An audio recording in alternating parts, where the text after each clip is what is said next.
This is a probe lens, but not just any probe lens. This is the new DZO X-Tract 18 to 28 millimeter zoom macro lens. Whew. Took me a few times to say that. This thing is built like a tank. And no matter who you speak to, that's exactly what they're going to say. And if people made decisions based on first impressions, they'd have no problem selling this at all. So basically, I've been using probe lens for quite a while now. And this is the original one from Laowa. I think a lot of us who do photography and product videos own this lens. But it's been quite a few years now, and as technology move on, we have to move with it as well. This is built for industry. This is heavy duty stuff for any professional studio. So with most probe lens, you can actually submerge this section of the lens without damaging it. And as I mentioned before, this is a zoom lens, so we can go from 18 to 28 millimeters on this one, and you can attach a focus motor on that, and you can really dial in depending on what you're doing or what type of moves that you're making with this particular lens. It's a T8 lens with a very wide aperture. So that was one thing that was lacking in the previous versions of the probe lens. We're starting at f14 on this. So you're already losing quite a lot of light. And one of the challenges that I have, but I can't really test in this version, is using this for high-speed filming. So high-speed filming takes a lot of light. Probe lens takes a lot of light. When you add the two of them together, it's really a bit of a mission. Now, another really cool feature about this lens is the fact that the barrel could rotate infinitely.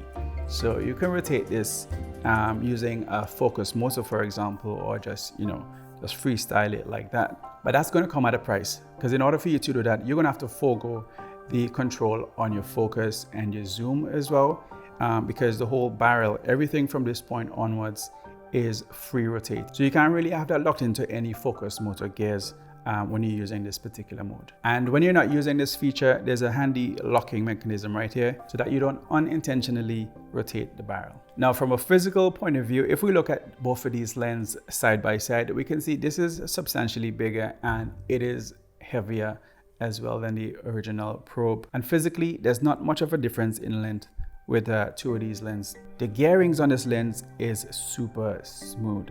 And what I particularly like about the focus ring, it goes for ages. I think it's a 300-degree throw. And that is quite important, especially when you're doing motion control work and you require that extra level of precision. Now, because this is a 90-degree lens, then the output is actually mirrored.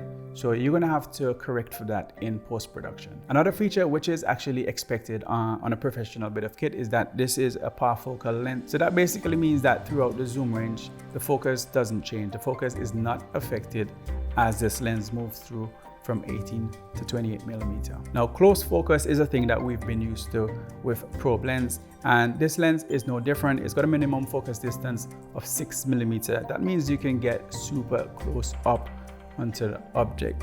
Now, that comes with its own drawbacks, because you've got a lens right in front of there, right in front is blocking the light, so you're gonna get shadowing. So you gotta be mindful, and depending on the situation that you're using, you might need to back it off a bit. But that's where the zoom, I think, really comes in and plays a part.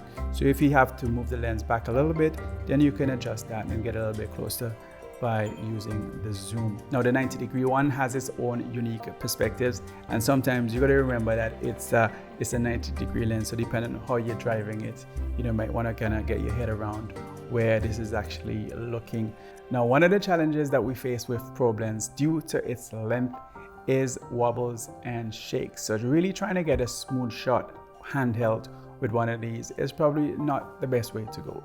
So you're gonna have to use some sort of motorized slider or motion control system to get the best or get the most out of this. But anyone who's using this already knows that is the case. If you want to move the camera, if you want to move the lens, then that's going to be the best case scenario for you. If you're just going to have it static, then you can get away with it on a tripod. Now, I just kind of wanted to show you before I end this overview, like how I rig my system up for this. Like, stability is so important. Any movement that you get at the camera is only going to be amplified at the edge of the lens. So what might seem to be a tiny shake or a tiny jitter here is like 3, 4, 5 times at the end of this particular lens.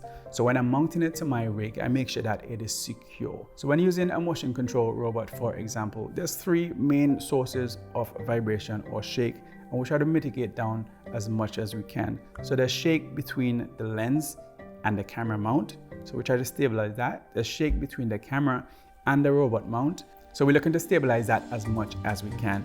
And then inherently with the robot and the 6-axis, there's always going to be some degree of movement or shake or vibration throughout that, especially when you're designing certain moves that require a lot of axis to be in play and changing directions at any one time. So am I gonna get one?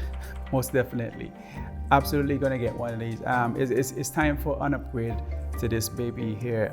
She served me well for a good 5 years. So if you're anybody who's looking to get into one of these, if you're going to upgrade from this, is miles ahead as an upgrade. If you're coming from something like the Probe 2, I'm not sure, maybe. I haven't actually played with the Probe 2, but you can make that decision yourself. And that is pretty much it for this overview. And a huge thanks to the guys at Cinegear Pro for sending this demo unit over for me to test and to fall in love with it. I'm sure I'll be seeing you guys soon. But that's it for me on this video. Catch you next time. Peace.